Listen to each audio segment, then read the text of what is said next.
En Colombia nos están matando. A pesar de su condición humilde, los Ateortúa vivían con tranquilidad. Era una familia de las de antes, numerosa, compuesta por el padre, la madre y 11 hijos, 2 hombres y 9 mujeres. Gente de origen campesino a la que siempre recorrió por las venas el amor a la tierra y que gracias al esfuerzo de grandes y chicos levantó una finquita llamada Las Ánimas, en jurisdicción del municipio de Anorí, a 175 kilómetros de Medellín. Cuando Luz Miriam, la cuarta hija de la familia, tenía tan solo 7 años de edad, murió don Vicente, su padre. Era el año 1950 y ella, sin haber tenido tiempo para atender qué era eso de la responsabilidad, tuvo que asumir la batuta de la casa y ayudar a su madre a levantar las necesidades de sus hermanos pequeños. Era una jovencita despierta, decidida y emprendedora. Doña Felisa, la mamá, forcejeaba con los recuerdos y con la realidad de su vividez. Los dos se sumaban al peso de esa pobreza asfixiante que las distanciaba cada vez más de la vida que soñó para sus 11 hijos. Vendió la finca y con unos pocos billetes escondidos en su equipaje salió a buscar un mejor destino para los suyos. Y lo encontró en el casco urbano de Anorí. Necesitaba volver a soñar, y así lo hicieron. Se instalaron en el pueblo, bautizaron a los pequeños, los matricularon en la escuela pública y poco a poco se fueron distanciando de la amable textura de la tierra y de la promesa que duerme en la semilla de anidar en los surcos. Luz Miriam alcanzó el promedio de escolaridad que suele caracterizar a la niñez campesina. Cursó hasta tercero de primaria y fue precisamente durante su breve paso por la escuela que se conoció con un muchachito de mirada vivaz, 3 años mayor que ella, un chico amable llamado Fabio. A ella le gustó su ímpetu arrollador y a él la profundidad de su mirada. No tuvieron que esforzarse para comunicar ese algo inexplicable que añadió rápidamente en su corazón de niños.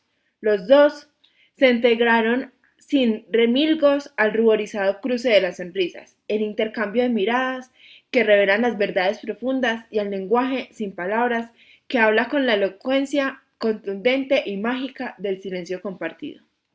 Pero la violencia borró con un tajo la inocencia que brotaba de la mirada del mayor de los hermanos Vázquez Castaño. Fabio, el pequeñito que todos los días se apostaba a la salida de la escuela para atisbar a Luz Miriam, jugando con las otras niñas, vio morir a su padre a manos de un grupo de asesinos a los que llamaban pájaros. Y después de secar sus lágrimas con la mano, se decidió a caminar el camino de las armas y hacer de la venganza su más grande obsesión. Desde ese día, sus pasos tuvieron un único destino: encontrarse con la gente del monte, enlistarse y comenzar junto a ellos su lucha justiciera. No tuvo que buscar mucho. Su destino hizo que le aparecieran por delante. Antes de partir, se cruzó premeditadamente en el camino de Luz Miriam, y a pesar de ser un jovencito de pocas palabras, le confesó lo que sentía al mirarse a sus ojos avispados, y le juró que esperaría que terminara sus estudios y regresaría para llevarla con él. Luz Miriam, que acababa de cumplir los 15 años, sintió que sus palabras le quemaban la piel. En Colombia nos están matando. Todos los días muere alguien en Colombia. Hoy queremos hacer un homenaje a las víctimas de las masacres que han ocurrido este 2020. Por eso, con mis invitados Isabela Muñoz e Isaac Pérez, vamos a hablar sobre este tema que nos acongoja diariamente en Colombia. Es intrigante ver cómo en Colombia suceden masacres casi diarias y nosotros nos hacemos los de la vista gorda, creyendo que así o van a desaparecer o nos va a importar menos de lo que ya nos importa, porque no nos importa absolutamente nada, o eso parece. Las masacres son un tema bastante serio. El hecho de que maten gente arbitrariamente no me da buena espina lo que es este país. La violencia ha existido por años y que en el preciso momento donde estamos presenciando una pandemia mundial, maten demasiada gente de forma sistemática, porque de eso tienen en común las masacres, son sistemáticas. a veces son tan irracionales que no encontramos un motivo de por qué sucedieron.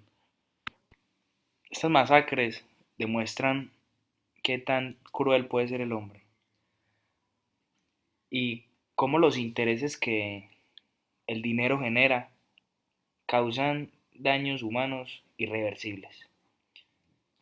Hoy en día hay familias sufriendo por todos estos muertos y el gobierno no está haciendo absolutamente nada, o parece no estar haciendo nada. Eh, en Colombia hay un problema y es la falta de sinceridad y la manipulación que utilizan algunos medios para eufemizar las situaciones. Es imposible de que a una masacre se le llame asesinato colectivo. Estamos individualizando las víctimas, estamos aislando sus casos. Al hacer esto, les estamos dando menos importancia de la que se merecen. ¿O qué piensas, Mariana?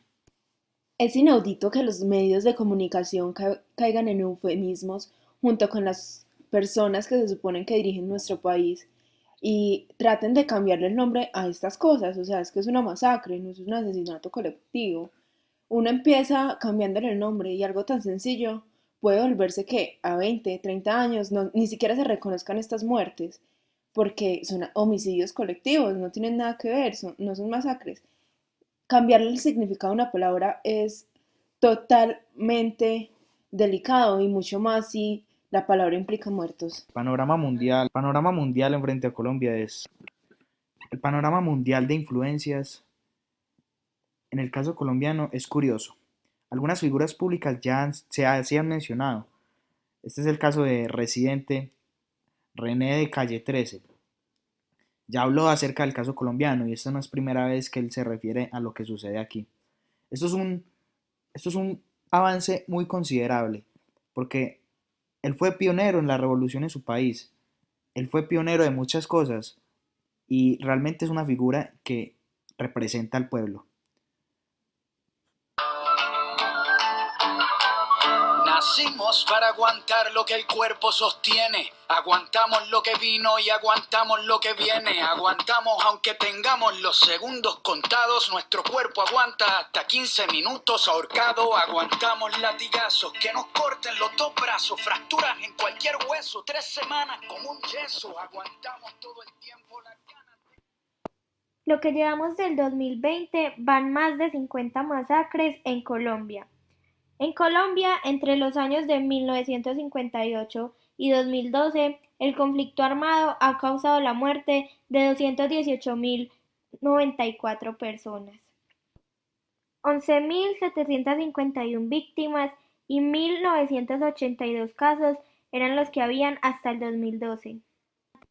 177.307 muertos fueron civiles y 40.787 muertos fueron combatientes.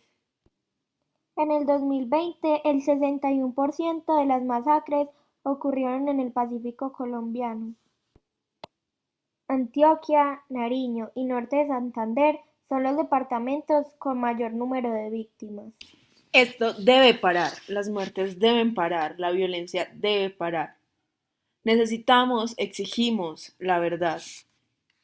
Debemos de considerar a las víctimas, tener un poco de empatía, dejar de pensar un rato en nosotros y vivir el sufrimiento ajeno, que no es tan ajeno porque es nuestro país, es nuestro futuro y es nuestra tierra. Un poquito de patriotismo no nos haría nada de daño. Salir a marchar por esas personas que mueren, protestar por el sistema en el que estamos. Es que es irreal de que suceda una masacre y es como si se hubieran robado un caldo Maggi. Las magnitudes son muy distintas. Una masacre no es un acto menor. Y lo peor es que no es una, son muchas. Y son repetitivas. La influencia del Estado en estas zonas de las masacres es casi nula. Esto es una invitación y ojalá esto trascienda al que el presidente, que los estudiantes y el futuro de su país está pendiente de cuán mal está ejerciendo su cargo. No queremos más familias incompletas. No queremos más hijos que nunca regresen a sus casas. No queremos que nuestro país se acabe poco a poco por unas personas que nos quieren ver mal. El derecho de vivir sin miedo en nuestro país, en conciencia y unidad, con toda la humanidad. Ningún cañón borrará el surco de la hermandad.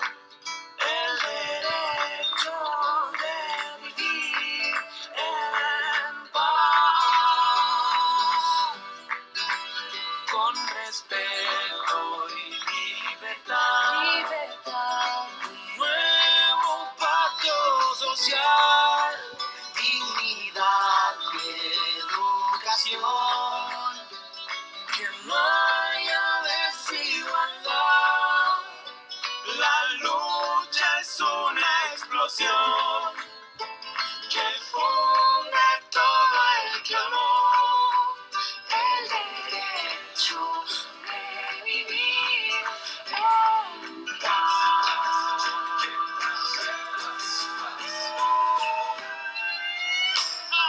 Con respeto y libertad y un nuevo pacto social, que no haya desigualdad.